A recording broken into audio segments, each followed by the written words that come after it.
Noticentro 1, CMI. Buenas noches, bienvenidos a las noticias. Los siguientes son los 3 hechos más importantes de hoy en Colombia. La Defensoría del Pueblo elevó a 290 el número de municipios en riesgo y en alto riesgo por alteraciones de orden público y acciones contra la población en el marco del proceso electoral. Antioquia, Cauca y Nariño son los departamentos con mayor número de municipios en riesgo. El ELN y el Clan del Golfo son los grupos que representan una mayor amenaza. Ampliaremos esta noticia en nuestra emisión nacional a las 9 de la noche. Fuertes disturbios se registraron en la Universidad Distrital y Nacional en Bogotá. Los choques entre encapuchados y SMAT empezaron en la calle 13, en la sede administrativa de la Universidad Distrital. Estos choques dejaron varios heridos, entre ellos un joven con una lesión ocular. En la Universidad Nacional también se registraron disturbios. Manifestantes bloquearon la troncal impidiendo el paso de vehículos particulares y de articulados de Transmilenio. Cientos de personas tuvieron que bajarse de los buses y caminar por horas de regreso a casa. La movilidad se recuperó sobre las 7 de la noche. Ampliación de esta noticia en nuestra emisión nacional a las 9 de la noche. Las lluvias siguen provocando emergencias en diferentes regiones del país. En Magdalena y Meta han dejado cientos de damnificados por desbordamiento de ríos y quebradas. En Cali, las fuertes lluvias de hoy provocaron inundaciones en varias zonas de la ciudad. En Santander tuvieron que abrir las compuertas de Hidrosogamoso para liberar agua debido a que la represa ya estaba en altos niveles. En Antioquia, 2 personas, entre ellas una niña, murieron por una alud y hay graves inundaciones en Caquetá y Meta. Además, en Nariño, la vía panamericana está bloqueada por un derrumbe. Vamos a ampliar esta noticia en nuestra emisión nacional a las 9 de la noche. Las siguientes son las noticias más importantes del mundo hoy. El Congreso de Estados Unidos aprobó $40.000 millones en ayuda militar y humanitaria a Ucrania. Los altos mandos militares de Rusia y Estados Unidos hablaron por primera vez desde inicio de la guerra en Ucrania. La ciudad de Severodonetsk es el nuevo foco de ofensiva rusa que ha desatado una lluvia de artillería para arrasar con la urbe. La Fiscalía ucraniana pidió cadena perpetua para Vadim Shishimarin, el primer soldado ruso juzgado por crímenes de guerra. El rey emérito Juan Carlos I regresó a España tras 2 años en el exilio y en medio de una aguda polémica. El expresidente brasileño Luis Inácio Lula da Silva se casó por tercera vez en una ceremonia íntima y rodeada de secretismo. Corea del Norte completa los preparativos para una prueba nuclear que se realizaría durante la visita del presidente Joe Biden a Seúl. Estados Unidos en alerta por poderosa ola de calor que llegará a niveles récord y afectará a la mitad de la población del país norteamericano. Oklahoma aprueba la ley del aborto más restrictiva de Estados Unidos. Los casos de COVID-19 en Estados Unidos se triplicaron en el último mes y Nueva York entró en nivel de alerta alto por la propagación del virus. Con Claudia Palacios y Luisa Tobo. El Congreso de Estados Unidos aprobó por abrumadora mayoría el proyecto de ley de ayuda a Ucrania por $40.000 millones. El presidente Joe Biden había pedido al Congreso que aprobara una ayuda adicional de $33.000 millones para Ucrania hace 2 semanas, pero los legisladores decidieron aumentar la financiación militar y humanitaria. Con 86 votos a favor y 11 en contra, el Senado de Estados Unidos aprobó una infusión de $40.000 millones en ayuda militar y económica para Ucrania y sus aliados, en otra demostración del firme apoyo prometido por el presidente a Kiev.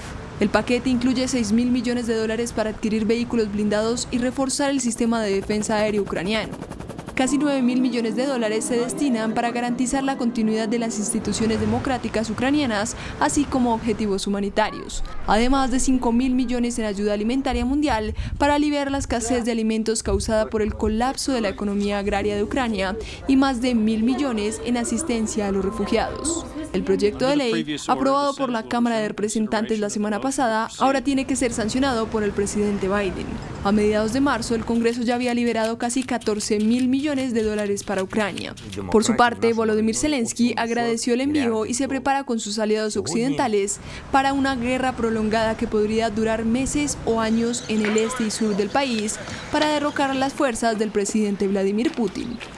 Los jefes de Estado Mayor de Rusia y Estados Unidos hablaron telefónicamente por primera vez desde el inicio de la guerra y abordaron la situación en Ucrania.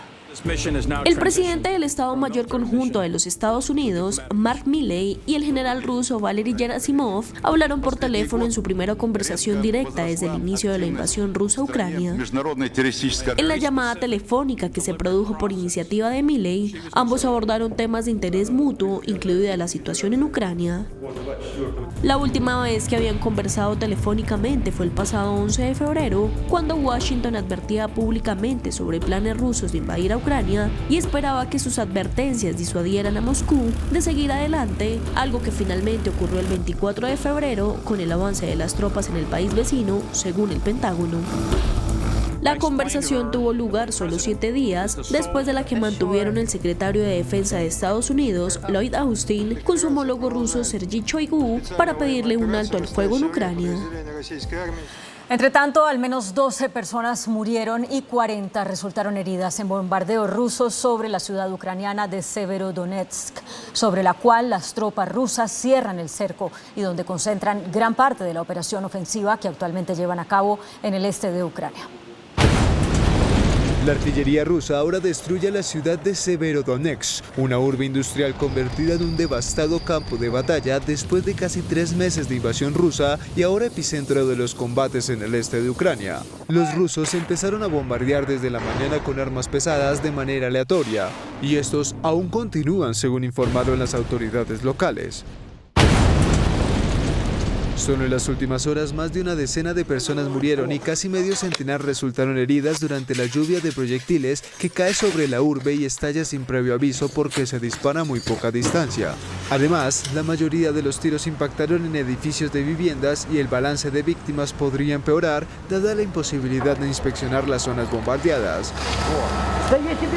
De hecho, mientras la ciudad es cercada por las tropas rusas, tanques con sus cañones humeantes recorren las calles llenas de escombros y hacen girar sus torretas hacia cualquier cosa que se mueva. Hoy solo quedan 15.000 de los 100.000 habitantes del que era uno de los principales centros de producción química del este de Ucrania. Y los pocos residentes que quedan tienen miedo de alejarse de sus casas debido a que los soldados rusos ya patrullan esta urbe y algunos abren fuego contra cualquier vehículo que no reduzca a tiempo la velocidad. Esta ciudad constituye el último reducto de la resistencia ucraniana en la zona y se encuentra a unos 80 kilómetros al este de Kramatorsk, convertida en el centro administrativo de la región del Donbass desde que los separatistas prorrusos se apoderaron de la parte oriental de la región en el 2014.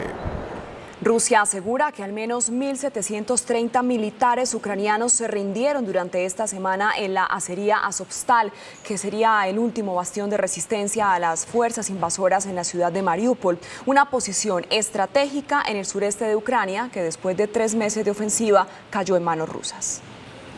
Soldados ucranianos saliendo del enorme complejo industrial de Azovstal, algunos visiblemente heridos y otros utilizando muletas mientras tropas rusas los inspeccionan mientras salen, se han convertido en la imagen cotidiana esta semana tras la caída de la estratégica ciudad portuaria de Mariupol, después de 3 meses de intensos bombardeos. Miles de muertes reportadas e innumerables historias de horror y hambre en medio de una noble resistencia, la cual terminó con la rendición de los últimos soldados que soportaron hasta las últimas horas en el asedio ruso, replegados en la acería de Azovstal. Según informó Moscú, son al menos 1.730 soldados ucranianos los que depusieron sus armas y abandonaron la planta siderúrgica que les permitió soportar el asedio y retrasar el avance de la invasión rusa en todo el país. A los combatientes les espera un futuro incierto debido a que Rusia prometió intentar juzgar a varios de ellos por crímenes de guerra. El control de Mariupol es clave para que los rusos puedan dominar una región más amplia del Donbass, más allá de los territorios controlados por los separatistas prorrusos. De hecho, el Pentágono advirtió que el ejército ruso está consolidando su posición en el Donbass y el sur del país, por lo que el conflicto podría durar mucho tiempo cuando se ha afirmado en repetidas ocasiones que las tropas de Putin se preparan para una operación militar a largo plazo.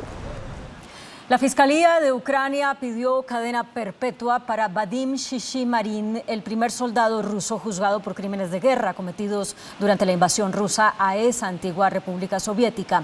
El militar de 21 años, que admitió haber asesinado a un civil, pidió perdón a la viuda de su víctima durante la comparecencia ante un tribunal de Kiev.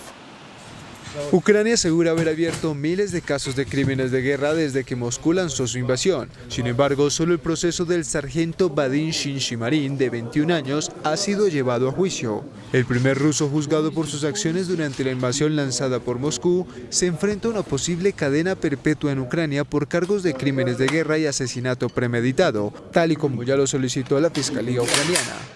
Shinshimarin confesó haber disparado contra un civil desarmado que iba en bicicleta y que supuestamente amenazó con entregarlos cuando él y varios de otros soldados rusos se retiraban e intentaban reunirse con sus unidades nuevamente. Durante la audiencia, el joven soldado se dirigió a la viuda de su víctima y le pidió perdón por sus actos, aunque el soldado, de aspecto juvenil y vestido con una capucha gris y azul que miraba hacia el suelo con la cabeza apoyada en la caja de cristal desde la cual es juzgado, reconoció el poco impacto que su gesto tendría.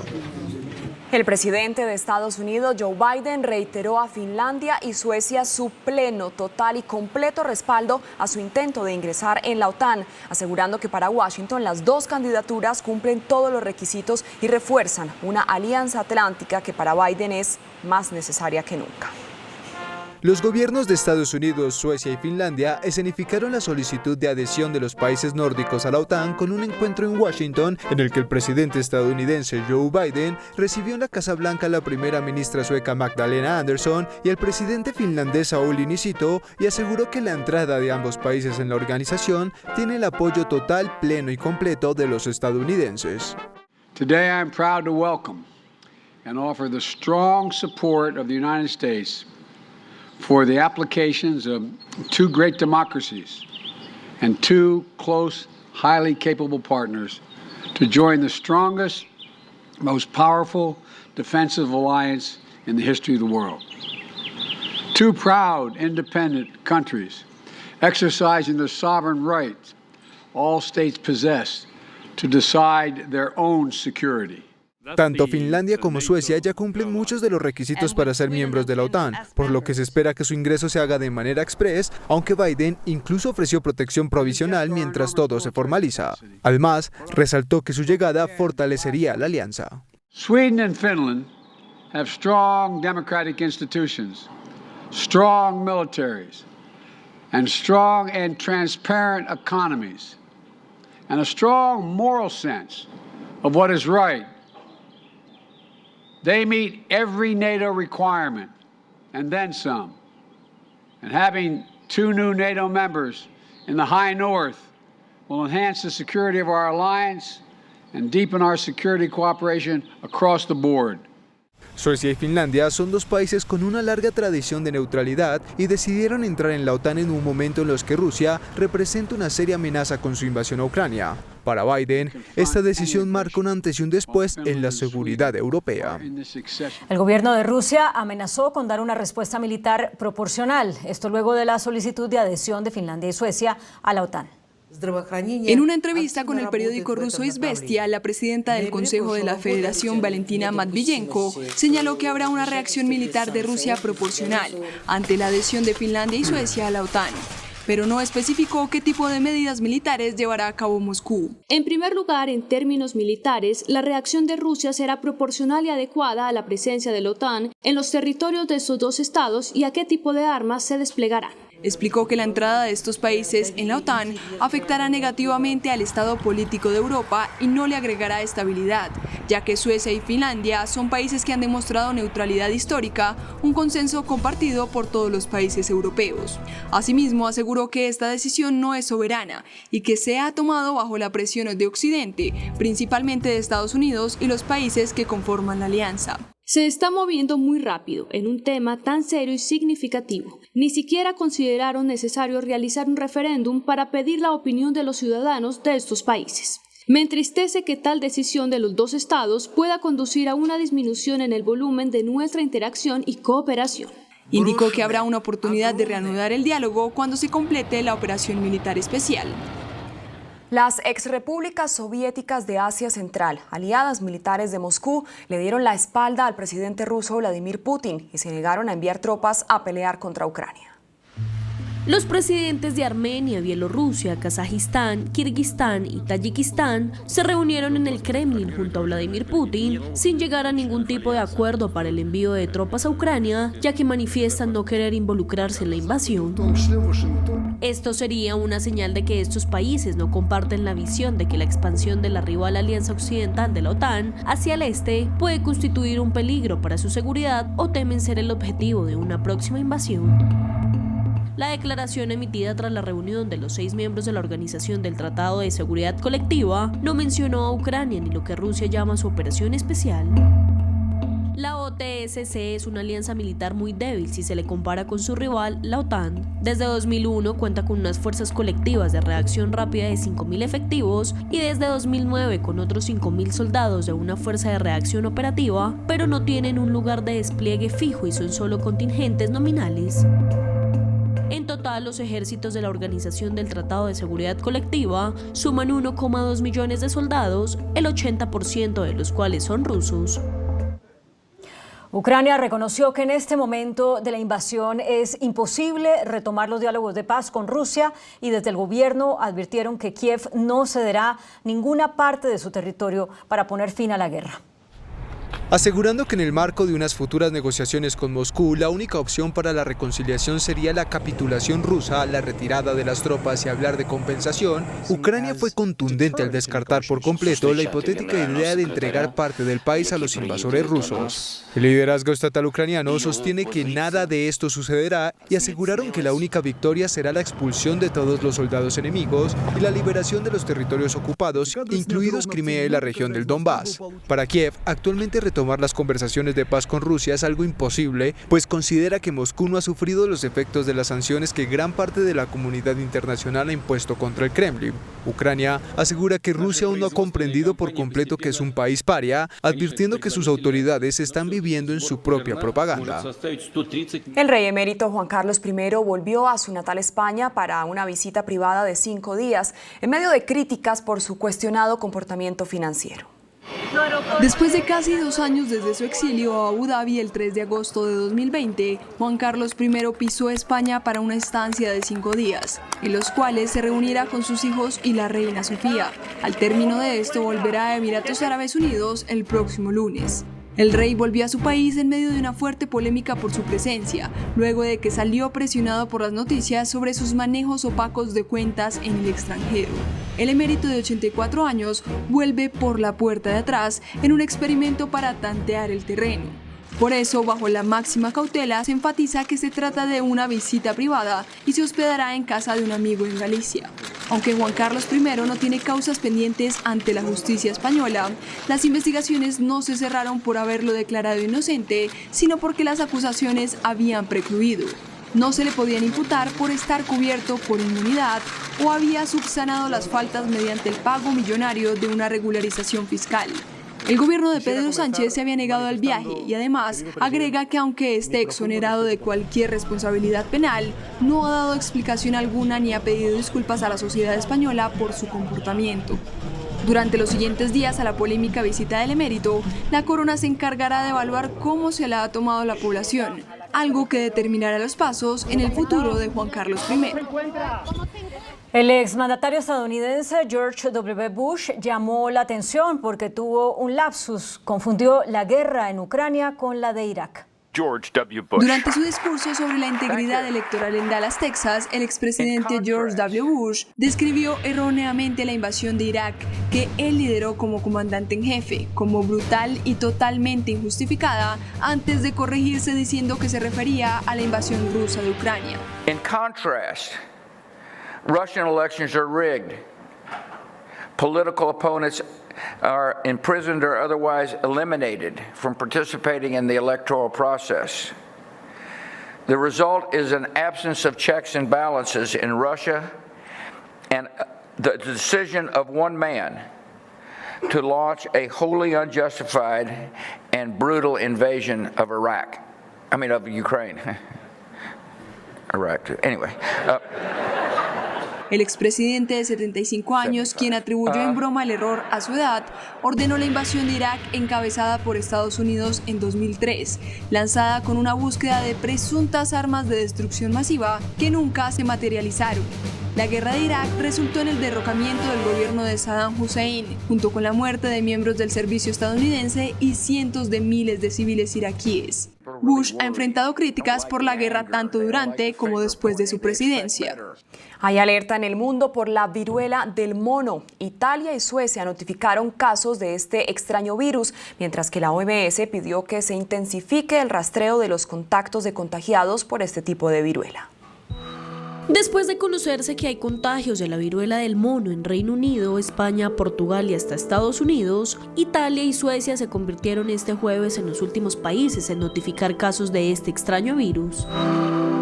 La Organización Mundial de la Salud ha pedido que se rastreen los contactos de la oleada de casos, la enfermedad que puede transmitirse de persona a persona a través del aire, contacto corporal estrecho o compartiendo ropa de cama u objetos contaminados, se da en África Central y Occidental.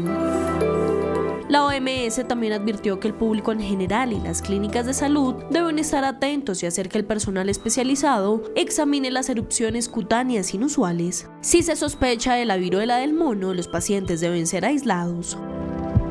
En América del Sur, el gobierno de Perú decretó una alerta sanitaria por la expansión de la viruela del mono a raíz de los casos detectados en el mundo, pese a que las autoridades del país andino no han localizado contagios en su territorio. En relación a las medidas, sí, se está tomando las medidas en los diferentes lugares, tratando de evaluar a las personas que lleguen del extranjero en sus medidas, no siempre y cuando tenga clínica, pero si no tienen clínica todavía no. El estado de alerta, como lo voy a decir, sale el día de mañana, para estar pendientes de unos posibles casos que se puedan presentar en nuestra población. Dicha alerta implica tener los cuidados y hacer un monitoreo continuo de la población. El ministro también destacó que están evaluando la compra de vacunas contra la viruela. Corea del Norte completó los preparativos para una prueba nuclear que se daría al tiempo con la visita del presidente estadounidense Joe Biden a Seúl en las próximas horas. Según la inteligencia de Estados Unidos, hay una posibilidad real de que Pyongyang decida organizar una provocación durante el primer viaje a Asia del mandatario demócrata. El presidente Joe Biden partió a Corea del Sur y Japón para firmar el liderazgo de Estados Unidos durante el primer viaje que realizará al continente asiático desde que llegó al poder. Sin embargo, la visita del mandatario a la península coreana ha elevado las tensiones allá existentes, cuando informaciones sugieren que Corea del Norte completó los preparativos para una prueba nuclear que sería la 7ª en su historia, y solo estarían buscando el momento adecuado, que justamente sería la llegada de Biden a Seúl, capital surcoreana. Esto tras protagonizar un número récord de ensayos armamentísticos este año, incluyendo un misil balístico intercontinental, una estrategia que además de ser beligerante, también tendría el objetivo de distraer a la opinión pública de la crisis sanitaria que se vive en Corea del Norte debido a la pandemia del coronavirus. Mientras la inteligencia estadounidense considera que el régimen comunista de Kim Jong-un sigue adelante con su programa de desarrollo atómico y militar, y existe una posibilidad real de que Kim decida organizar una provocación durante el viaje del presidente Biden, por lo que Washington no descarta más pruebas de misiles, una prueba nuclear o ambas cosas. Una intensa ola de calor se sentirá en la mayor parte del sur de Estados Unidos este fin de semana. Más de la mitad de la población del país se enfrentará a temperaturas de 32 grados centígrados o superiores. Las temperaturas récord que se esperan en el sureste de Estados Unidos, que fue devastado por el fuego, seguirán empeorando la sequía cada vez más profunda y crearán condiciones difíciles para combatir incendios, ya que una intensa ola de calor se sentirá en la mayor parte del país este fin de semana. Casi 200 millones de personas estarán expuestos a temperaturas de 32 grados centígrados o más en los próximos días. El calor récord que se ha estado gestando a través de las llanuras afectadas por la sequía y parte de Texas se está moviendo hacia el este. Según el Servicio Meteorológico Nacional en Raleigh, Carolina del Norte, desde hoy hasta el próximo domingo se prevé que las temperaturas alcancen o superen 130 récords en partes de 20 estados, o sea, entre 8 y 11 grados centígrados por encima de los valores normales de mayo. Las máximas temperaturas oscilarán entre los 34,4 grados centígrados y los 35,5 grados centígrados durante todo el fin de semana en Raleigh, desafiando récords que llevan casi un siglo en pie.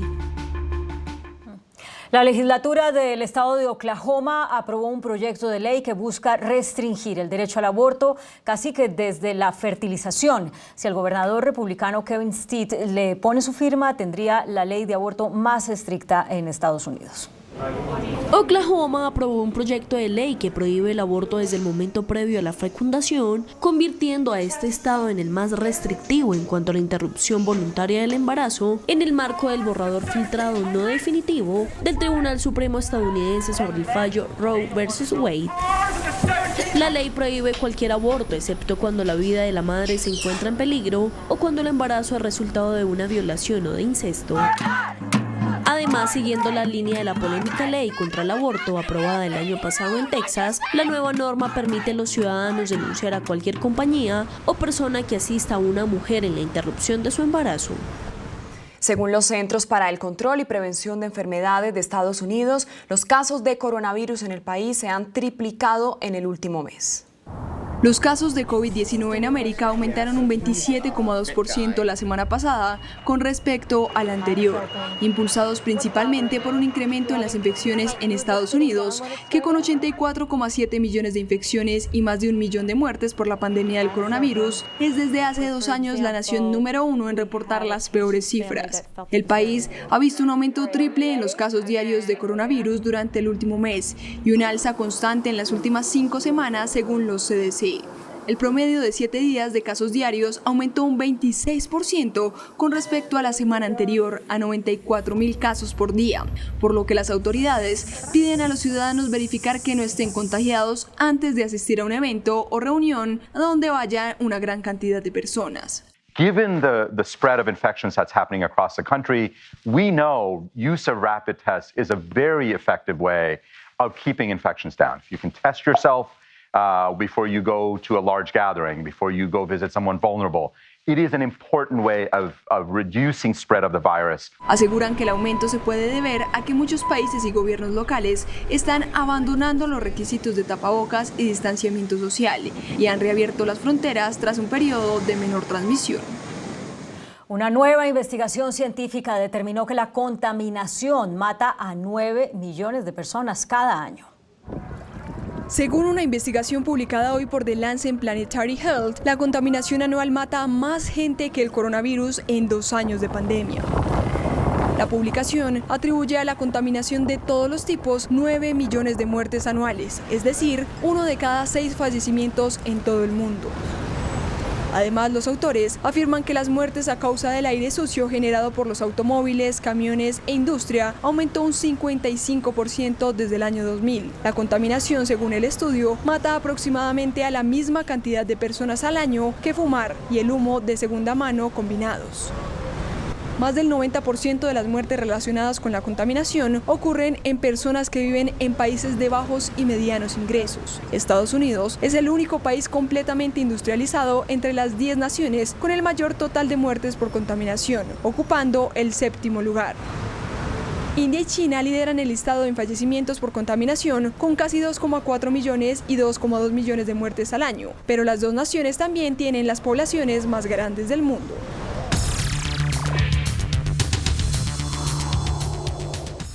Muy buenas noches. Hoy se realizó la firma del contrato que adjudicó el Ministerio de las Tecnologías y la Información MINTIC a la Unión Temporal ETVNet para establecer el servicio público de Internet en todas las zonas rurales del país. Esto garantiza la instalación de 6.589 centros digitales en 567 municipios del país. El contrato tiene un valor de $1 billón y de ahí fue donde se desaparecieron 70.000 millones cuando se adjudicó a centros poblados. Nuestro invitado esta noche es el doctor Sergio González Guzmán. Él es el presidente de la ETV. ¿Por qué le adjudicaron a la ETV? Porque ellos fueron segundos en la licitación donde les dieron a Centros Poblados y la plática se perdió? Yamid, muy buenas noches a todos. Mira, doctor Sergio, a ver, primero, ¿qué garantía tienen los colombianos de que con la ETVNet no va a pasar lo mismo cuando les comiencen a hacer anticipos? Yamid, muy buena pregunta. Yo diría que la garantía que tiene ETV es, primero, 138 años de estar en el mercado de telecomunicaciones con la experiencia que esto merece. Segundo, la capacidad financiera que tiene ETV, donde facturamos cerca de 1.4 billones de pesos al año y tenemos una capacidad de endeudamiento de más de 1.2 billones. Esto, más la experiencia de 138 años en este mercado, es lo que dan las garantías tanto de ejecución como de operación de un proyecto de estos a 10 años. ¿Y también les anticipan 70.000 millones? Sí, señor, efectivamente. ¿Ya les anticiparon? No nos han anticipado. Estos anticipos se dan contra las facturas de compra de los equipos y se manejan y administran a través de una fiduciaria. ¿Cómo así? ¿Van a comprar otra vez equipos? Este contrato que se adjudicó el día de ayer y que firmamos el día de hoy, arranca nuevamente de ceros. Ah, no van a utilizar ningún equipo de los que compró Centros Poblados. No, señor. No me diga eso. ¿Y qué van a hacer con eso? De esos equipos y de lo que sucedió en el proceso anterior, es un tema que como tal está administrando el ministerio y con todos los entes de control. En este caso lo que se adjudica es de nuevo el contrato que se inició o el proceso que se adjudicó en diciembre del año 2021, sí, donde nosotros presentamos una propuesta. Es que fueron segundos. Que fuimos segundos en ese momento, y en julio del año pasado, después de que se declaró la caducidad del contrato, nosotros como ETV enviamos una carta al ministerio diciendo a ese ministerio que manteníamos nuestra propuesta y la oferta que hicimos en diciembre del año 2021. Entonces, los 70.000 millones que le dieron a Centros Poblados se perdieron. Esto es un proceso, Yamid, del cual yo desconozco, por cuanto la responsabilidad nuestra como ETV es la iniciación del contrato que firmamos el día de hoy y la ejecución, como bien lo dijo usted, de los 6.589 centros digitales que vamos a conectar en los próximos 2 años. Pero entonces, perdóneme que le insista, ¿qué va a pasar con los equipos que Centros Poblados alcanzó a comprar? Esos son procesos que están manejando en este momento tanto el ministerio como las entidades de control, fiscalía y demás sobre esos recursos que efectivamente fueron, pues lo que todos conocemos públicamente de esos anticipos de los 70.000 millones de pesos. En este momento lo que está haciendo el ministerio, y es importante entenderlo, es que el ministerio, cuando sucede lo que sucedió el año pasado, ¿sí?, se acogió a una ley que es la ley 1150 del 2007, donde esta ley lo que dice es que si en un contrato público no se ha ejecutado más del 50%, el Estado como tal puede adjudicarle ese contrato si se declara la caducidad al segundo. En este caso, nosotros fuimos los segundos que presentamos la mejor oferta en ese momento, y lo que está haciendo el ministerio es, con base en esa ley, adjudicárselo a la ETV. Pero miren, doctor Sergio, ¿qué sentido tiene volver a comprar los equipos que ya se compraron, así no sean todos? Aquí lo que es importante, Yamid, entender es que el proyecto, digamos, que tenía el anterior proveedor, sí, yo lo desconozco. Sí. Yo respondo por el proyecto que tiene la ETV. Entonces usted arranca de cero. Yo arranco de ceros, correcto. Arrancamos de ceros con un presupuesto de ceros, con el presupuesto del 1.071 billones de pesos comprometidos por los próximos 10 años. ¿Pero eso va a ser una fiducia o cómo? Sí, señor. Con todas las garantías, absolutamente todas las garantías. Tenemos una fiduciaria que es quien va a administrar estos recursos, y todos los recursos se van a desembolsar contra facturas. Ahora, detrás de esto, que es lo más importante, por supuesto hay pólizas de cumplimiento. Pólizas que efectivamente estamos ya en este momento sacando, que presentaremos al ministerio, totalmente válidas y con todo el respaldo de ETV. Ahora, esta extensión de Internet a las zonas rurales del país será satelital. Sí, señor. Aquí el proyecto es conectar las zonas apartadas, es decir, aquellas zonas rurales donde nunca han tenido conectividad. Y ese es el objetivo que tiene el gobierno nacional en este momento. Recordemos que en Colombia hay una brecha digital inmensa. Sí. Yo lo he dicho en varias oportunidades. Según las últimas cifras, además que ha presentado el ministerio, cerca del 50% de los hogares colombianos no tienen conectividad de Internet fija.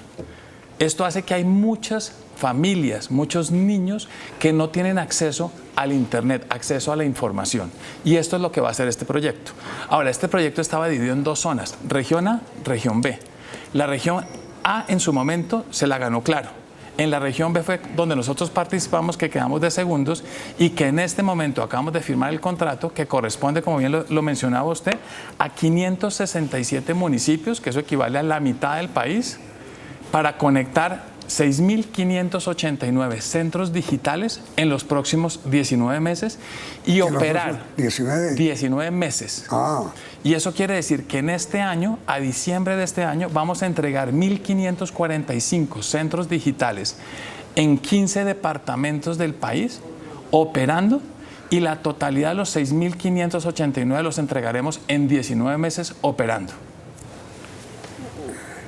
Pero digo, ustedes ya tienen escogido el transponder que van a utilizar para la conexión satelital. Hemos adelantado, por supuesto, todas las conversaciones con proveedores y demás, expertos en todos estos temas y todos los equipos, para que una vez firmado el contrato, que sucedió hoy, procedemos, por supuesto, a la contratación de absolutamente todo esto y a la implementación de esos centros digitales. Y perdóneme la insistencia, es que a mí no me cabe en la cabeza que todo lo que ha alcanzado a comprar centros poblados lo van a votar. ¿O qué van a hacer con eso? Yamil, yo desconozco la verdad lo que sucederá, digamos, con esos equipos. Por cuanto, ¿qué pasa? Nosotros como ETV tenemos unos diseños ya definidos para cada uno de esos sitios y con unas tecnologías como tal definidas. Esto, Yamil, es como cuando usted, por ejemplo, no sé, compra en su casa el Internet con un proveedor X. Y ese proveedor X le pone los equipos y responde por esos equipos. Si usted cambia proveedor por el proveedor B monta otros equipos y responde por sus equipos. Esto es básicamente lo que sucede en este tipo de situaciones. Ahora mire, doctor Sergio, ¿a cuántos niños en edad escolar beneficiará esta conectividad? ¿A cuántos campesinos? Porque es que la gente que produce lo que comemos no tiene ni idea de cuánto vale en las grandes plataformas comerciales lo que están produciendo. Internet les va a permitir saber cuánto deben cobrar a los terceros para que no los tumben, supongo yo. Pero por hoy el tiempo se nos ha agotado, doctor Sergio. Lo invito a seguir conversando conmigo para transmitir mañana. Perfecto, Yamil. Con gusto aquí estaremos. Pues muchas gracias. Entonces, los esperamos mañana con el doctor Sergio González, gerente general de la ETV, y me cuenta también lo que pasó con la idea de Peñalosa de vender ETV a esta hora, mañana. Gracias por la sintonía y los invitamos a continuar aquí en Noticentro 1, CM. Noticentro 1, CMI. Alto riesgo para elecciones en 290 municipios del país, alerta Defensoría del Pueblo. Pide acciones urgentes de la fuerza pública para proteger poblaciones. Ministro del Interior Daniel Palacios dice que son solo 99 municipios en riesgo y que habrá protección. Fiscalía adelanta 374 investigaciones por delitos electorales. Graves disturbios en universidades nacional y distrital en Bogotá. Choques entre encapuchados y fuerza pública. Hay varios heridos. Ya está normalizado el tránsito. 30 profesores de colegios en Bogotá procesados en la Fiscalía por abusos sexuales. Colombia es el tercer país del mundo en desplazamiento interno. Graves inundaciones. 19 cadetes heridos por rayo que cayó en Tolemaida. IDEAN advierte sobre próxima temporada de huracanes en la costa Caribe. Con Claudia Palacios y Luisa Tobo. Iniciamos nuestra segunda hora de noticias. La Defensoría del Pueblo elevó a 290 el número de municipios en riesgo y en alto riesgo por alteraciones de orden público y acciones contra la población en el marco del proceso electoral. La Defensoría del Pueblo está haciendo seguimiento permanente de los movimientos de los grupos ilegales como el ELN, el Clan del Golfo y las disidencias de las FARC que podrían afectar a la población en esta época electoral. hay 84 municipios en riesgo extremo y 206 en riesgo alto, para un total de 290, 16 más que el mes pasado. Las acciones violentas del ELN y las autodefensas gaitanistas de Colombia, Clan del Golfo, particularmente en los departamentos de Magdalena, Córdoba, Sucre, Bolívar, Chocó y Antioquia, ocasionaron que desde nuestro sistema de alertas tempranas se aumentara el número de municipios con riesgo extremo y alto. Los departamentos con mayor número de municipios en alto riesgo son Cauca con 16, Nariño con 14, Chocó 9, Norte de Santander 8 y Antioquia 7. En riesgo alto, el mayor número de poblaciones está en Antioquia con 30, Sucre con 16, Valle del Cauca con 12, Magdalena con 12 y Bolívar con 11. Recomendamos la implementación de acciones extraordinarias para la protección de las comunidades por parte de las instituciones del orden municipal, departamental y nacional. También solicitamos que se adopten estrategias contundentes que permitan garantizar las condiciones de seguridad para la participación en las elecciones y lograr la garantía del derecho a elegir y ser elegido. Antes de la tensión preelectoral, en estos municipios ya había enfrentamientos entre grupos ilegales por narcotráfico, microtráfico, minería ilegal, extorsiones y créditos gota a gota. El ministro del Interior, Daniel Palacios, se acaba de referir en Medellín a la advertencia de riesgo electoral de la Defensoría. Yussi Chaparro, buenas noches. ¿Qué dijo el funcionario? Hola, buenas noches. Hace pocos minutos el ministro del Interior, Daniel Palacios, se pronunció sobre este aumento de municipios con riesgo electoral en el país. Dicen que necesitan concentrar la atención especial por parte de la fuerza pública en 99. Más de 600 municipios de Colombia que no tienen ningún tipo de caracterización. Hay alrededor de 177 que se encuentran en moderado y 99 que se encuentran entre alto y prioritario. En esos 99 es donde se está haciendo un énfasis principal, sin querer decir que en los moderados no haya atención, porque vuelvo y repito, ese es un despliegue de más de 217.000 miembros de las fuerzas militares, más de 97.000 policías que cubren todas las 112.000 mesas de votación. Entonces, habiendo dicho eso, se priorizan esos 99, dentro de esos 99 hay 17 que se encuentran en el departamento de Antioquia. El ministro del Interior encabezó un consejo de seguridad electoral en la gobernación de Antioquia junto a autoridades del departamento y representantes de la fuerza pública, en el que además anunció que 200.000 hombres custodiarán las próximas jornadas electorales. Es todo desde la gobernación de Antioquia. Yussi Chaparro, Noticentro 1 CMI. Feliz noche. Feliz noche, Yussi, muchas gracias. La Fiscalía reveló que actualmente adelanta 374 investigaciones por delitos contra el sufragio. En medio de las campañas a la presidencia de la República, la Fiscalía General de la Nación ha recibido cientos de denuncias por todo tipo de delitos electorales. En este momento, el ente investigador tiene activos 374 casos en etapa de indagación, 46 casos fueron archivados y hay 7 casos en etapa de imputación de cargos. Un proceso ya llegó a etapa de juicio. Bogotá, Cundinamarca, Antioquia, Valle del Cauca y Tolima son las regiones con más casos denunciados. Los delitos electorales que más se denuncian son constreñimiento al sufragante, es decir, cuando se obliga a un ciudadano a votar por determinado candidato, y compra de votos. Las denuncias han sido recibidas en su mayoría a través de la plataforma Uriel, correo electrónico y denuncias escritas ante la Fiscalía General. La Procuraduría General suspendió a 2 alcaldes por presunta participación en política en favor del candidato Federico Gutiérrez. Por haber sugerido su apoyo al candidato presidencial Federico Gutiérrez en el Congreso Nacional de Municipios, que tuvo lugar en Cartagena el pasado 7 de abril, la Procuraduría suspendió por 3 meses al alcalde de San Juan Nepomuceno en Bolívar, Wilfrido Romero Vergara, a quien grabaron hablando de una promesa de 40.000 votos. No, la línea no sirve, eso tienen 2.000 votos, 2.000 votos, yo le pongo 40.000. Y también suspendió al alcalde de Timaná, Huila, Marco Adrián Artunduaga. Por este evento, la Procuraduría también abrió investigación contra los alcaldes de María la Baja, Sicuco, Santa Rosa de Lima, Villanueva y Arenal en el departamento de Bolívar. En Bogotá colapsó hoy la movilidad por los disturbios en inmediaciones de las universidades Nacional y Distrital. A esa hora ya hay completa normalidad.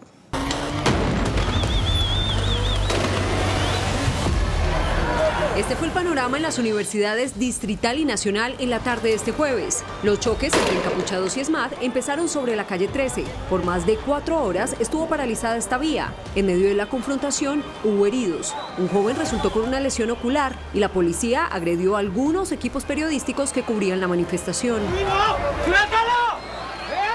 En la carrera 30, en plena hora pico, encapuchados bloquearon el paso hacia el sur de la ciudad, lo que obligó a cientos de personas a descender de los articulados y caminar de regreso a casa en medio de la lluvia. Terrible, me parece colmo que uno que trabaja tenga que aguantar todo esto. Es el colmo. ¿Y hasta dónde va? Uy, hasta la Avenida Las Américas. Caminar a ver cómo llegamos. Hasta Venecia. ¿Y en qué va a llegar? A pie, toca. El ESMAD intervino desbloqueando la vía y replegando a los manifestantes al interior del campus, donde continuaron los enfrentamientos. Sobre las 7 de la noche se recuperó la movilidad y el orden público en la ciudad.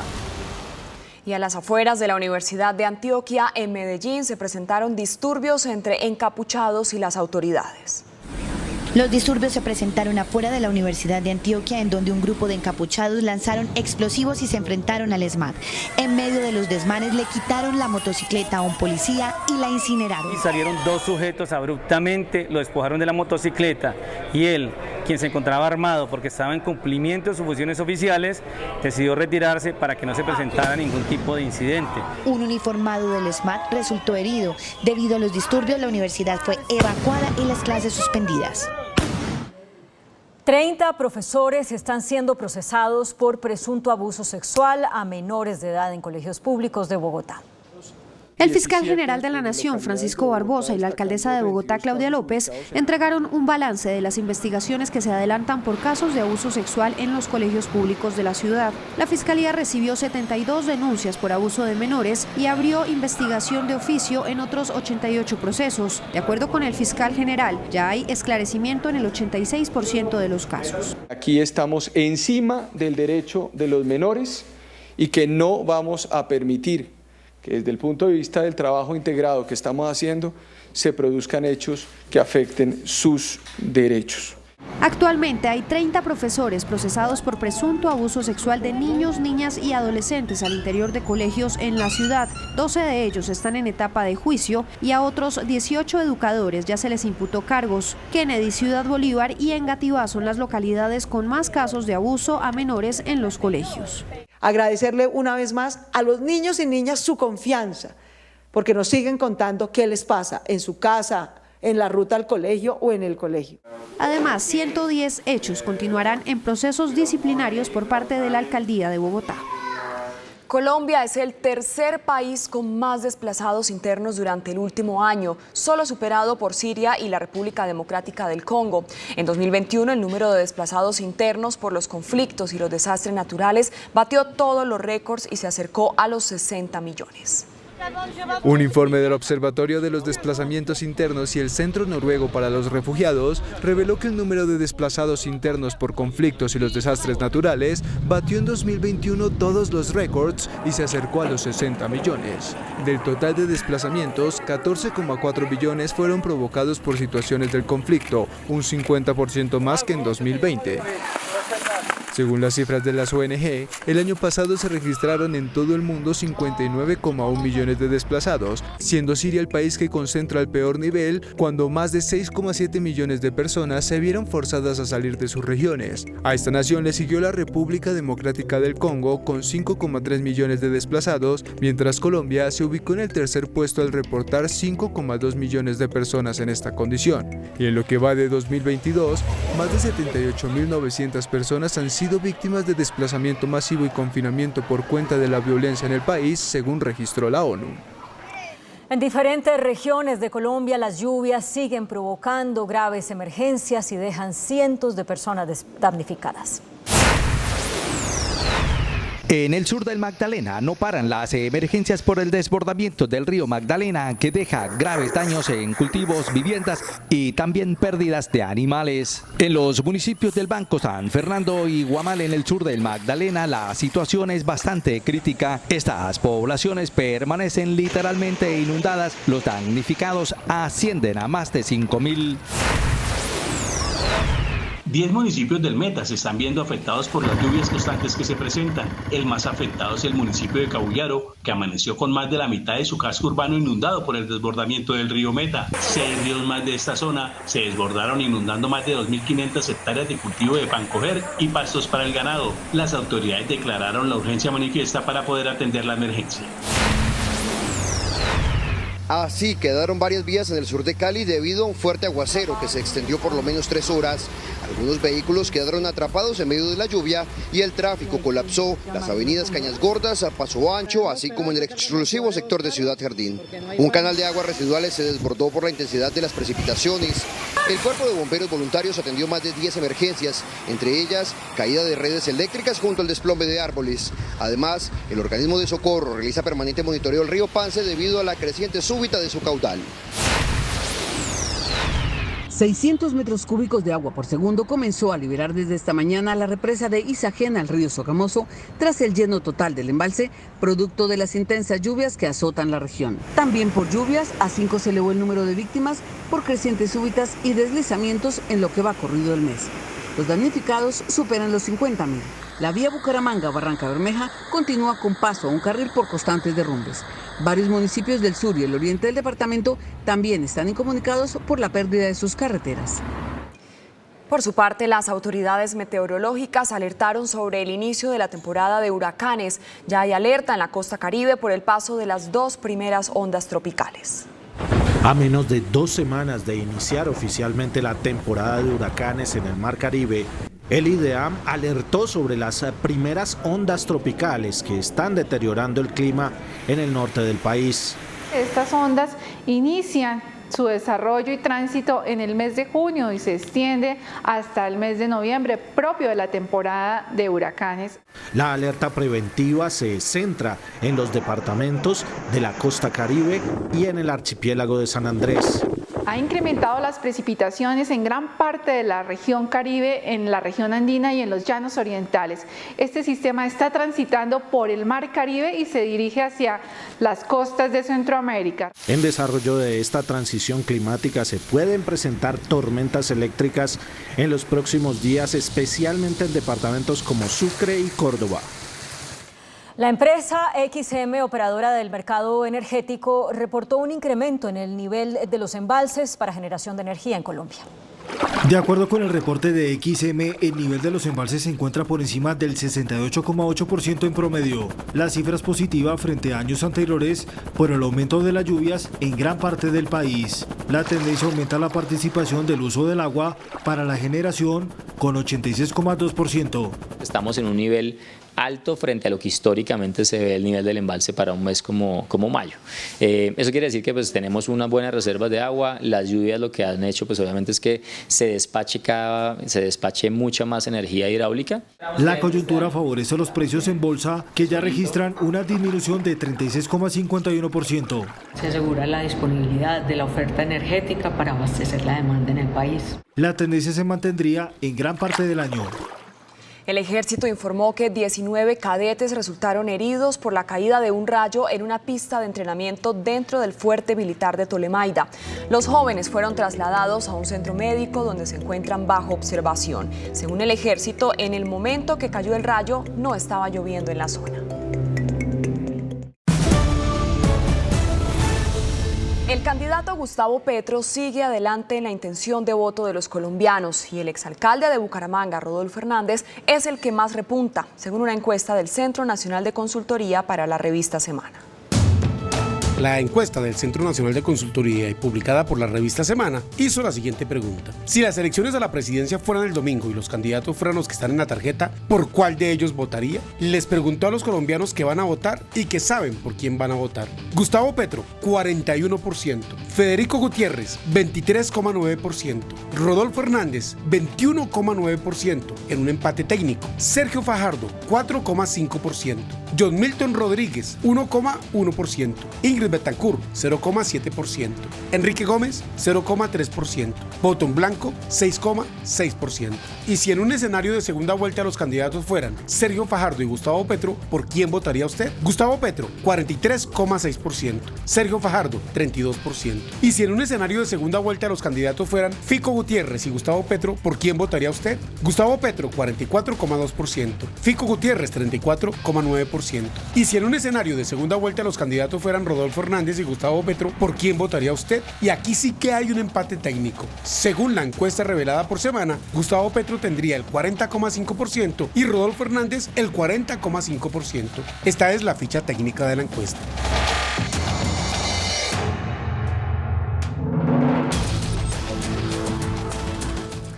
A 10 días de las elecciones, los candidatos presidenciales continúan sus recorridos de campaña por diferentes regiones de Colombia.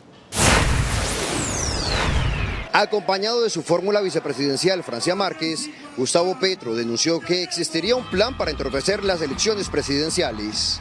Ya están por allí conspirando en reuniones secretas para ver cómo se suspenden las elecciones, cómo se pueden pasar por encima de las más altas cortes de la justicia.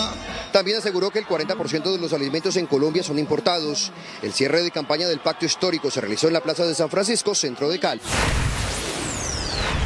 El candidato presidencial Federico Gutiérrez aseguró hoy desde Neiva que hay temor porque la registraduría aún no ha aclarado lo que él calificó como fraude a favor del pacto histórico. Aquí lo importante es que la registraduría aclare todas esas irregularidades de las elecciones legislativas que no han aclarado. Estamos a 10 días de elecciones, eso no se ha dado. Esperamos que nos den todas las garantías para el proceso electoral. Federico Gutiérrez realizó junto a su fórmula vicepresidencial, el huilense Rodrigo Lara Sánchez, una manifestación pública en las inmediaciones del Parque Santander de Neiva. El candidato presidencial Rodolfo Hernández visitó hoy el departamento del Huila. Desde su capital, el ingeniero aseguró que él restablecería las relaciones diplomáticas con Venezuela en caso de ser elegido presidente de Colombia. Al segundo de haberme posesionado, firmo el decreto. ¿Cómo es posible poner a 3 millones de colombianos allá sin servicios consulares por peleas de políticos? Hernández realizó una extensa jornada en Neiva en donde fue recibido por sus simpatizantes con quienes compartió en diversos escenarios y manifestación pública. El candidato a la presidencia, Sergio Fajardo, dijo en Pereira que las condiciones del país con el actual gobierno tienen a los colombianos molestos e inconformes. Sobre las afirmaciones que hizo un medio internacional, el ex precandidato Alejandro Gaviria aseguró que lo que necesita ahora es el apoyo a su aspiración. Ustedes le pueden preguntar a Alejandro Gaviria, yo respondo por la mía y estoy diciéndole a toda la gente en Colombia, apóyenme a mí en lo que nosotros hemos construido, la capacidad que tenemos, la experiencia, la forma de hacer la política. Las declaraciones las entregó en Pereira, donde el candidato Sergio Fajardo participó de una serie de reuniones privadas y estuvo recorriendo las calles de la ciudad acompañado de sus seguidores. Una declaración que le dio el ex candidato presidencial Alejandro Gaviria al diario estadounidense Financial Times sobre Gustavo Petro fue el tema de debate hoy a 10 días de las elecciones. Gaviria dice que en Colombia hay mucha insatisfacción y que el país está buscando un cambio, en lo que muchos entendieron como un guiño para el candidato del pacto histórico. El artículo publicado por el Financial Times se titula ¿Cómo las elecciones de Colombia podrían cambiar América Latina? Y en ella hacen un recuento en contexto de lo que sucede en los comicios presidenciales y los candidatos que la disputan. Allí, Alejandro Gaviria, quien compitió por la presidencia de la República en la coalición Centro Esperanza y que debe respaldar a Federico Gutiérrez, manifestó: estamos durmiendo en la cima de un volcán. Hay mucha insatisfacción. Podría ser mejor tener una explosión controlada con Petro que embotellar el volcán. El país está exigiendo un cambio.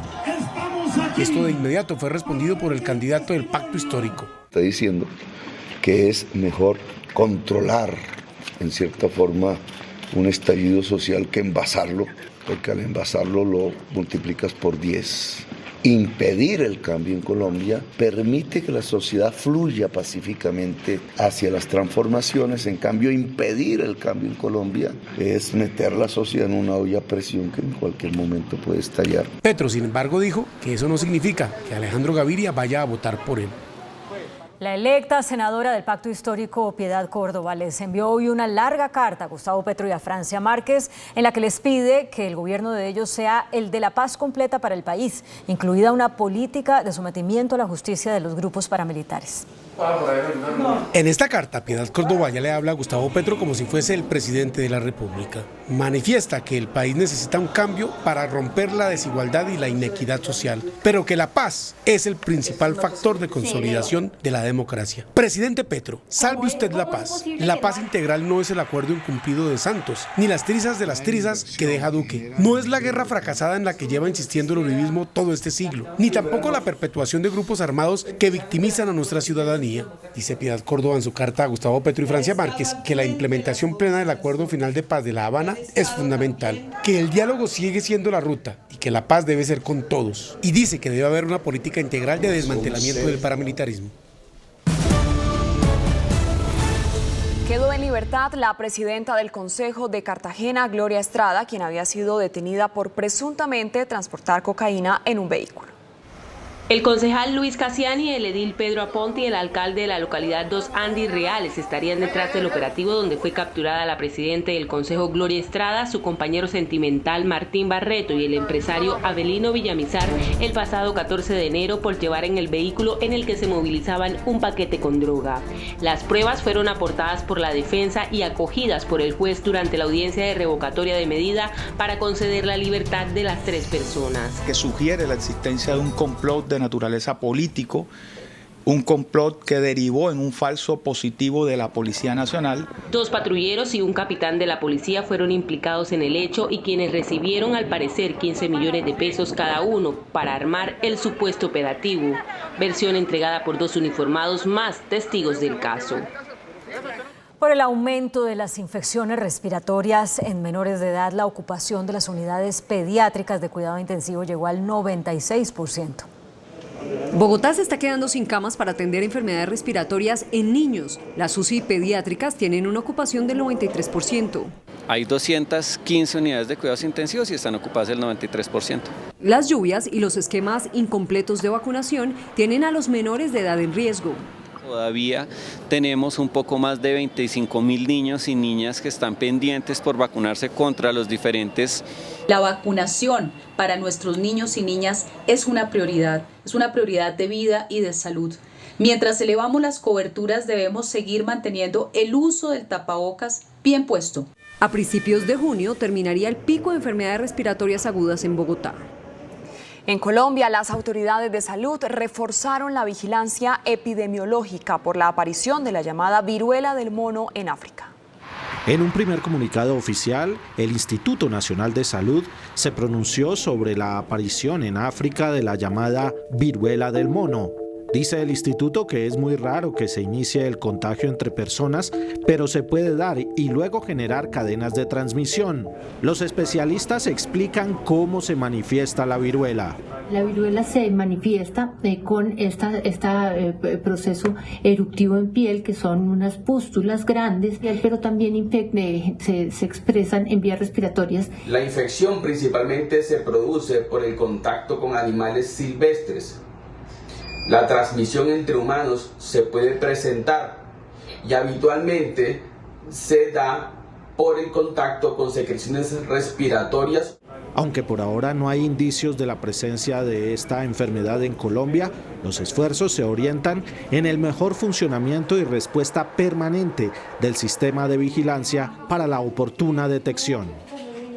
Aumentaron en la última semana los contagios por COVID-19 en Colombia. El Ministerio de Salud confirmó 3.795 nuevos casos del virus en esta última semana y 12 muertes.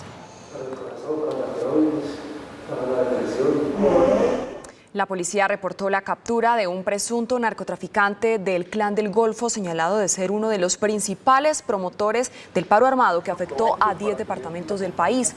Antonio Ballesteros, alias Toño, fue capturado cuando se desplazaba por una carretera del departamento de Antioquia. Está pedido en extradición por una corte del distrito de Texas por el envío de 12 toneladas de cocaína. La policía confirmó la compra de 6 aviones de transporte para reemplazar las aeronaves que ya cumplieron su tiempo de vida útil. Con una inversión aproximada de 200.000 millones de pesos, la policía adquirirá 3 aviones Legacy con capacidad para transportar a 14 personas y otros 3 aviones con capacidad para transportar a más de 40 personas cada uno. Necesariamente, al tener que reemplazar aeronaves o equipos ya obsoletos, esto requiere una actualización también en las aeronaves que se están adquiriendo. La recomendación era necesariamente adquirir aeronaves con mayores capacidades en el tema de turbina, que darían mayor agilidad, capacidad y rapidez en poder trasladar equipos especiales. Los recursos para la compra de estos aviones fueron destinados por el Ministerio de Hacienda desde 2016. La empresa de telecomunicaciones de Bogotá asumió a partir de este jueves el contrato por $1 billón del Mintic para llevar internet a las zonas más apartadas del país. La ETB dijo estar lista y con toda la capacidad técnica para ejecutar el contrato a cabalidad. La empresa se comprometió a conectar 6.589 puntos en 19 meses. La unión temporal ETB-Net, conformada por ETB y Skynet, beneficiará con conectividad a 2 millones de personas. La Superintendencia de Transportes suspendió la operación de 17 centros de enseñanza automovilística. Según la Superintendencia, los estudiantes no asistían a los cursos de conducción y tampoco se les practicaban exámenes médicos. Más de 500 licencias de conducción se tramitaron en estos centros de enseñanza. La Secretaría de Salud de Bogotá confirmó la muerte de una bebé en Vera de 19 meses de edad por una complicación de un cuadro de paludismo. Y estamos bastante consternados e indignados, sobre todo con el dictamen que manifestó efectivamente Secretaría de Salud, que manifiesta que muere por paludismo, cuando la menor estuvo, primero nace en Bogotá y segundo estuvo por más de 8 meses, en el Parque Nacional, y es inaceptable e inaudito. La noticia se conoce cuando los indígenas que fueron trasladados al Parque La Florida y a un albergue del centro de Bogotá denuncian incumplimiento de los acuerdos. Que hoy podemos salir con los indicadores en cero. No hay cumplimiento por parte del distrito. En total, son 6 menores de 2 años los que han muerto desde que 15 comunidades indígenas se tomaron el Parque Nacional y su permanencia en este lugar durante casi 8 meses.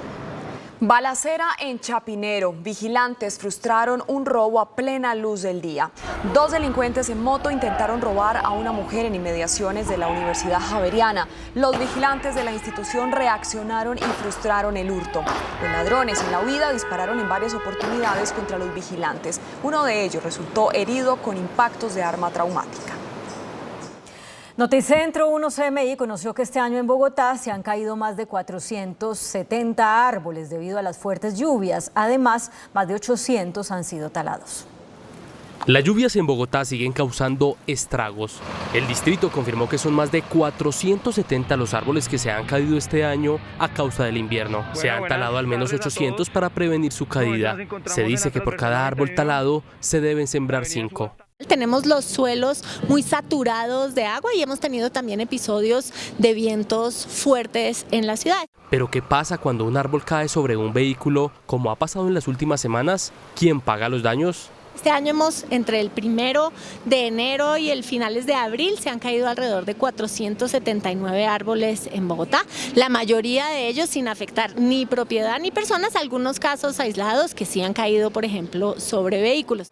Si usted observa un árbol en peligro de caer, debe avisar a los bomberos o a la policía para evitar una emergencia.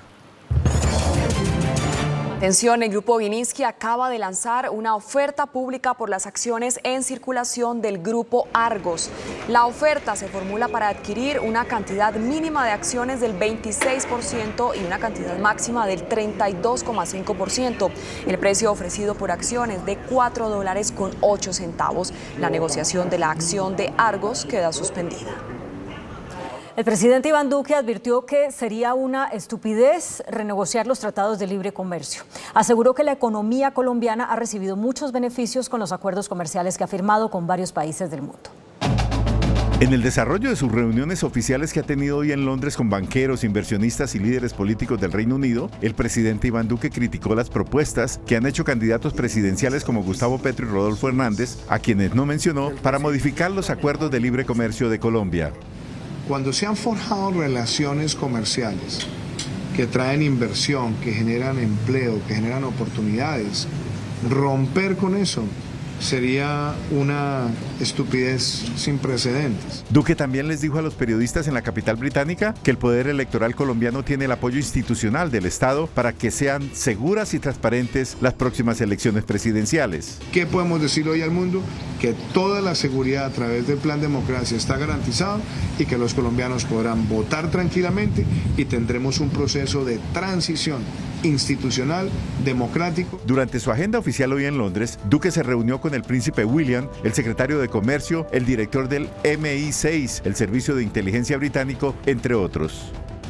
Avianca busca retomar operaciones en Venezuela. La aerolínea solicitó ante la Aeronáutica Civil revivir la ruta Bogotá-Caracas para recuperar dicho mercado. El propósito es ofrecer opciones de conectividad entre ambos países.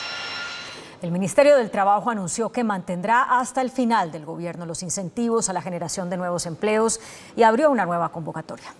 Hasta el próximo 26 de mayo, las empresas que contraten nuevos trabajadores de manera formal podrán acceder al subsidio que ofrece el Ministerio del Trabajo. Los requisitos son realizar la postulación ante la entidad financiera, presentar el formulario de la UGPP, anexar la certificación de cumplimiento de requisitos y agregar copia del RUT. Que si han generado nuevos puestos de trabajo en sus nóminas del mes de marzo, postúlense para recibir el beneficio monetario para los nuevos puestos de trabajo.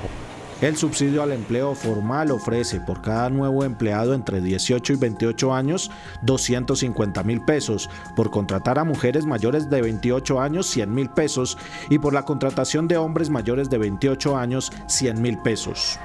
El Consejo de Estado declaró ajustada a la ley la norma que le permitió al gobierno reactivar los giros de regalías que se encontraban suspendidos. El alto tribunal conceptuó que no hubo extralimitación del gobierno al otorgar competencias al Departamento Nacional de Planeación para disponer de los giros de regalías que se encontraban suspendidos por irregularidades en el manejo de esos recursos.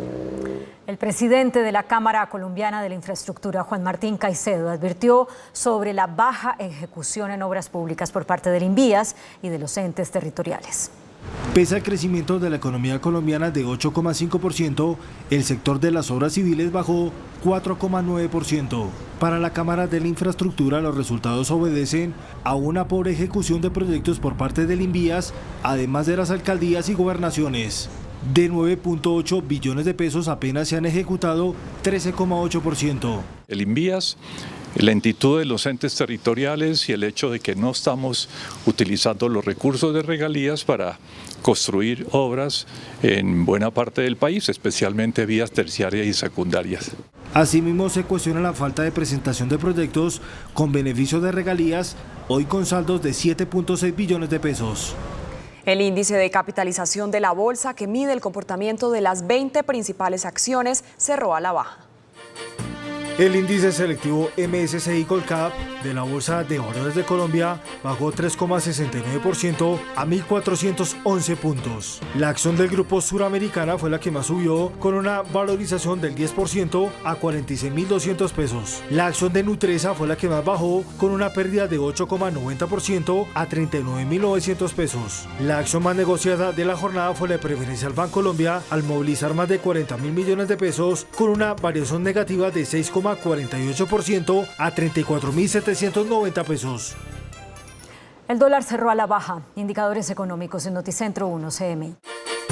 La tasa representativa del mercado que regirá para mañana viernes será de 4.050 pesos con 88 centavos. Los profesionales del cambio compran la divisa en promedio entre 1.860 pesos y la venden entre 1.910 pesos. Un euro cuesta 4.292 pesos con 50 centavos. La libra de café en Nueva York se cotizó a $2 con 18 centavos. El azúcar se transó en 19,79 centavos de dólar la libra. El barril de petróleo WTI se cotizó en $109 con 14 centavos. La referencia Brent para Colombia se cotizó en $111 con 41 centavos. Una acción de Ecopetrol cuesta 2.800 pesos.